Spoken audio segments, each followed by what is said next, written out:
At some point in time, they have to move from here to somewhere else, right? We don't have the services to take care of 50 immigrants, and we certainly don't have housing. We're in a housing crisis as we are on this island, and so we can't house everyone here that lives here and works here. Aw. We don't have housing for 50 more people. How inconvenient. So, What are the most difficult challenges? the difficult challenges are we have at some point in time they have to move from here to somewhere else, right? We knew that. We knew don't that have was the coming. services to take care of 50 immigrants, and we 50. certainly don't have She's housing. We're worried in a about housing crisis 50. as we are on this island, and so we can't house everyone. Forget the hundreds of here thousands that are lives coming here through. and works here. She's worried we about don't have housing 50. for 50 more people. All right. Welcome to the show. Welcome to the Mahesh Chookolingo show. My commentary moment. I try to do a weekend Instagram account overview and kind of just go through some things that stand out at me. The hottest topic right now is this whole Ron DeSantis of Florida sends migrants to Martha's Vineyard. Let's see what CNN has to say about it. Sending buses earlier this year to Washington, D.C., and then later expanded that to New York City and Chicago. So far, he has sent over 8,000 migrants to D.C., 2,500 migrants to New York, and over 600 migrants to Chicago. Arizona is doing the same, but only to Washington, D.C., and so far that state has sent over 1,800 migrants to Washington, D.C. Now, we should note some migrants, some of whom I've talked to, have said they knew where they were going when they got on the bus. It's voluntary that they get on there. Some didn't quite understand and were confused when they arrived to some of these cities. The real issue here is the lack of coordination and the sheer numbers. Certainly here in New York, we've seen nearly 12,000 new arrivals, asylum seekers in the last several months. These three red state governors, Doug Ducey in Arizona, Greg Abbott in Texas, and Ron DeSantis, they're playing, they really are shaping and changing the national conversation, at least over the last few days. What they're doing, they know, gets a lot of attention, and it also has quite a bit of support in the Republican base. If you look at polling, Republicans see immigration, whether it's illegal or just immigration in general, as a much bigger issue. They rank it number 2, just behind inflation, according to a recent poll by Quinnipiac, whereas Americans in general see immigration as maybe the 5th most important issue. So they know what they're doing and playing to the base, and they're getting the attention that they're seeking and really scrambling the leaders in these other states. She's right, but did you also catch... let me turn off this lo-fi for a second. It's too loud. She is correct in the sense that that is what the Republican base, but not just the Republican base, most of Americans, regardless of where you stand on the aisle, even Mexican Americans, the Latino Americans, they also stand on the side of legal immigration. And the reason is because everybody has common sense. They just know that when it comes to immigration, you need to have a vetting process. The rest of the world is not as pretty and glamorous as, sad to say, the left make things sound. And I'm not trying to knock a certain type of ideology, but what these people are trying to show the rest of the country is that here we are trying to act all holier than thou, virtue signal, act as if we're better than your neighbor or your fellow American because, oh, I care about people of color. But this is actually showing you that no, you don't. Because now when we called your bluff and we send all these people over there to the very areas that you live that are fenced off and blocked off and wealthy people areas where you guys live, now that you see what the rest of America has to see, now it's inconvenient, right? This is why the Democrats or the liberal agenda is backfiring in your faces because you're not confronting the reality of the situation. You're living in la la land, right? So what they just did, you're damn right they're going to play that card. If I was a Republican strategist, I would think the same way. I would be like, how do I get the rest of the country to see and understand that these so-called people who call themselves the liberals or the left, don't care about you. They don't have any true intention of caring or really actually doing anything that solves the problem. They're just virtue signaling so that they can get you riled up and get you to go vote for them. But at the end of the day, they also have the same mindset. They don't want people invading their spaces. They don't want people coming in and causing issues in their neighborhoods. But they're okay with it if it's in the rest of America. You all need to understand the scam and the. I'm gonna have to hand it to the Republicans. This time around, I was never a Republican. I never wanted to be a Republican or Democrat or anything. I always identified down the middle. But in my older years, as I'm growing up and I'm looking at all the common sense things, and I look at how things are playing out right now, especially since this whole thing started 4 years ago with everything and how crazy it got, I started observing, and sorry to say, folks, the Republicans get it right. I don't agree with everything they do. I don't agree with all policies. I'm not one of those, right? But I'm a common sense guy. I'm going to look at what somebody's doing, their actions, and it's going to tell me the direction something's going to go based on their actions, not on what they say. And this is the problem with the Democratic liberal agenda, is that they only talk, but there's no substance behind it. So people with common sense are seeing that, and they're going, hey, guess who looks like they actually got substance behind them? The Republicans. I've been trying to tell you guys this for years, and everybody laughed at me or treated me like I was crazy or I don't know what I'm talking about, because I'm objective. When I look at situations, I look at it from an objective point of view, as if this is a competition, this is a race. What is the other side doing to win a vote, right? I'm not looking at like I'm religiously giving myself to a political party up front. That would be foolish. No. What I'm looking at is if this is a competition for America, to see who could win over the hearts and minds of America, the Republicans are winning. Because as much as you may disagree with some of their policies or abortion or whatever the thing that gets you riled up, right? At the end of the day, look at who is being more sensible when they speak and when they show you things. It's the Republicans. Like I said, I'm not dogging you. And it's not your fault. It's not your fault. It's not my fault. That's just the game that's being played. You just see it for what it is. It's just a game, right? But the key factor that we all need to come back to is take your emotions out of this. Stop getting in your feelings about being attributed to a particular tribe, because that tribe don't give a damn about you anyway, right?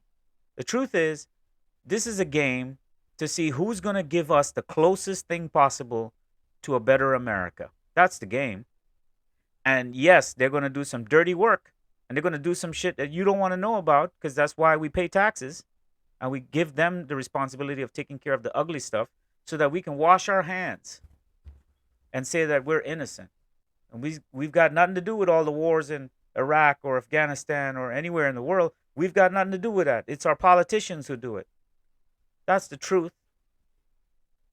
But nobody seems to want to accept the truth. The blood is on all our hands. We are all responsible.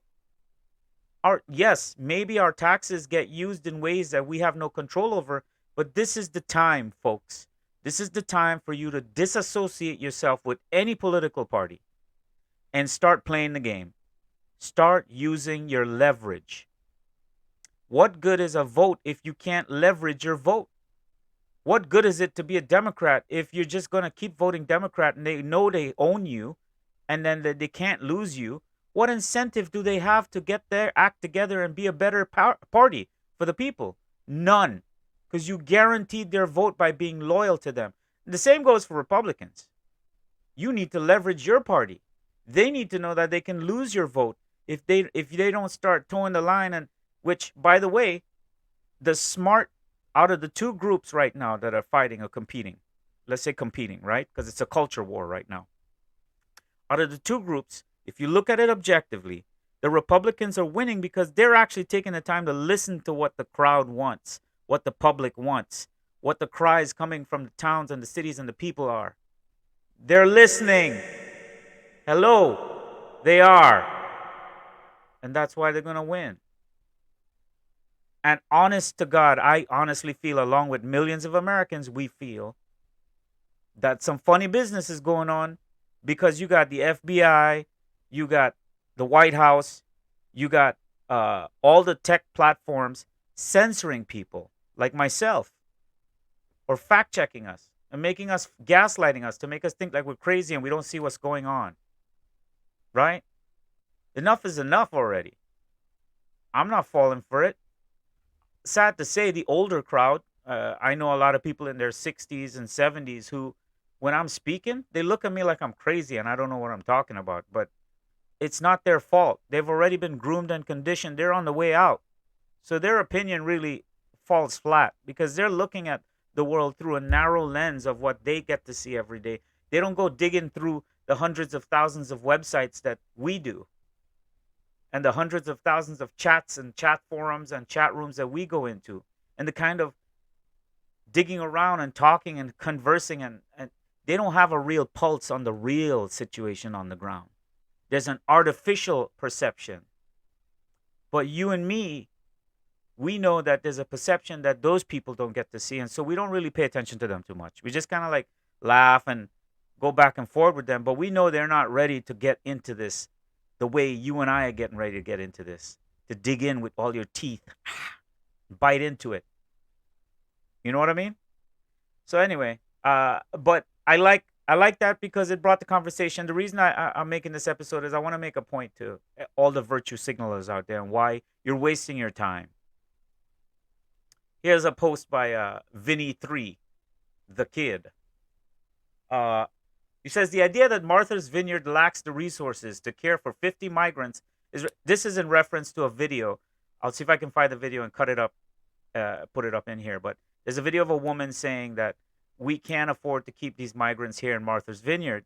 We don't have the facilities and we don't have any way to care for them. So they need to be bussed out of here and go somewhere else. Showing once again that here it is, the very same liberal people pushing all the policies in Washington, lobbying Washington, getting the country that you see before you right now, who says that the wall was racist, open door policies is the way that we should go in the world. They don't want to deal with the poverty. They don't want to deal with the heartache and the reality and the truth of these migrants. I feel sorry for these migrants that they're being jerked around like puppets, but sometimes things like this have to happen for us to wake up as a country and realize what we're dealing with. And by the way, the U.S. is not the only country dealing with immigration problems. It's the whole world. It has to do with a lot of things like wars that we have supported with taxpayer money. It has to do with so many things. We are all responsible. The point that Donald Trump was trying to make during his time of office, and not that he was trying to make, he was making it, was that I respect immigration. Leave immigration alone, bolster the borders. Because if there's no checks and balances, we're going to have issues with trafficking, drugs, and all these other issues we have going on, right? So we got to, and what you're doing, what he was also doing was creating jobs. Those border security jobs were giving families mortgages and homes and a life. You people need to understand that everything we do in our country has a benefit to the citizens. And every time we take something away, we should already be implementing something else to help everybody be able to build a life for themselves and their family. Right? And that's why these migrants are coming here, because they want that opportunity also. We got to get out of this virtue signaling mindset that somehow I'm better than you and you better than me because somehow, oh, I care about migrants. Listen, my whole family are immigrants. My wife's an immigrant. We all are immigrants. Our ancestors are immigrants. Immigration is not the problem in the United States. Protection of our borders and the well-being of all these human beings that are being brought over the border for their safety, for their well-being, we need to have a process of filtering human beings through from one migration to the other migration for two reasons. For the protection of these people so that they are accounted for and they're not harvested for organs or sex trafficked or drug mules. There needs to be a filtration process. Any border country or immune system in your body, that's what it does. Why are we so virtuous? I don't understand it. I'm trying to understand it. When I speak to some of you out there who identify as left or liberal or whatever label you give yourself, because I think it's nonsense that we give ourselves labels. Really, I do. I think it's nonsense. Why can't we just be objective and see things as they are and make decisions accordingly? Why does it always have to be a label? Every time I talk to somebody, they're trying to label me too and put me in a box. So let me read, based on that, again, I segued there, but I hope you understand what I'm trying to say. Vinny the Kid, said the idea that Martha's Vineyard lacks the resources to care for 50 migrants is ridiculous. It's a town of 15,000 residents that sees almost 100,000 tourists a year. They called in the troops because they didn't want a bunch of Central American migrants around. That's it. Right? He's calling it like it is. Here's a they made a meme of Alexandria Ocasio-Cortez, because she was the one, she was a poster child when Trump was president. She was a poster child for this whole immigration / anti-Trump movement. The entire squad, and Jimmy Dore exposed these fakes because they got voted in by the people thinking that they were progressives and they were going to make changes happen within Congress, and they didn't do any of that. They continued to rally and stand alongside Nancy Pelosi, Chuck Schumer, and they don't really oppose anything because they're career politicians. They're just there for a paycheck, baby. They just put on a show on Twitter or Instagram or whatever, and then they act like, hey, we're standing up for justice. But at the end of the day, if you look at their voting record, which, by the way, they have decided to keep anonymous. So when you go back and try to look at their voting record, it says anonymous, but come on, use your common sense. You would only put it anonymous if you know that you voted in a way that your district wouldn't agree with you. We're not dumb. We see how it is, right? I don't know what mindset these politicians are in where they think that we're dumb. Maybe we are. I think we are, because sometimes I speak to some of us and the way we speak to each other is crazy to me. I'm like, they're not paying attention. They're not seeing. They're not observing what's going on. They're not using their common sense. Most of y'all don't. Sorry to say, because you're all hung up in your feelings and emotion that makes you think that somehow you're right because you're better than another human being. Come on, man. Y'all better. Y'all need to wake up, man. Y'all acting like. You're acting like a baby, always crying, always feeling like somebody's picking on me and making me want to cry and attacking my tribe because we're all in a tribe and we can't afford to hurt each other's feelings. And I'm better than you because I care for brown people and black people and you're a racist. Wow, that's what liberals sound like to me. Or, again, people who label themselves liberals. So, enough playing around, and you get the you get the point. Enough on my rant there, but I really hope you take the time to consider and understand that this Martha's Vineyard thing, it's just a political strategy game right now at this point. And I think that the Republicans will win on this. Because if we're looking at this from a sport perspective, I think the Republicans got the gist and the idea of what the people of America want. They don't want what we're seeing right now. We don't want what we see Biden has done. Biden wrote 133 executive orders to reverse everything Trump did, which most of Trump's policies, whether you agree with them or not, were economically feasible and viable. And they were good policies. What does that tell you about this party? They're up to something. They're up to no good. They're involved. They're in bed with somebody or some nefarious people that want to destroy America. They're not our politicians anymore. I know at one time you probably thought they were, but now they're not. And we just got to accept it. Anyway, that's the thing about life, right? We got to accept the truth. And sometimes the truth stings and it hurts.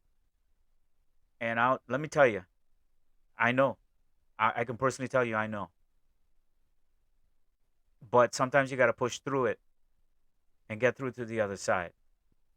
It's something that we just go through the motions and we do because we got to make this world move in a direction. So just pick a direction, run with it, and make sure that when you do pick a direction, it's somehow helping or giving back to our community around the world. And with that, I leave you. I bid you adieu, and thank you for watching. And I'll catch you guys on the next one. And I hope I didn't bore you too much, but I got to keep consistency going and keep my episodes rolling out. Thanks for watching. God bless. Take care.